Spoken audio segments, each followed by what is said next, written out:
शारदीय नवरात्र उत्सवामध्ये आपण देवीच्या 9 रूपांची पूजा करत असतो. आपल्या कुळदेवीची उपासना करत असतो. दररोज देवीचं नवीन रूप आपल्याला बघायला मिळतं. या नवरात्री उत्सवामध्ये आपल्याला देवीची 9 रूपे कोणती, 9 माळी कोणत्या, दररोज एक माळ आपल्याला घटाला अर्पण करायची असते. अर्थात ज्यांच्याकडे घटस्थापना नाही त्यांना माळ अर्पण करायची गरज नाही.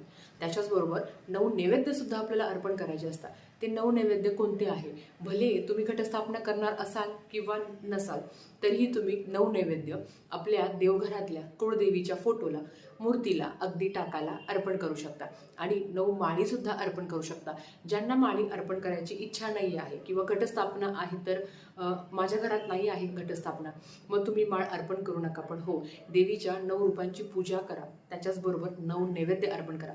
ते कुठले, ते खाली दिलेल्या लिंकवर आहे. आपल्या चॅनलवर जा आणि सबस्क्राईब करा. धन्यवाद. श्री स्वामी समर्थ.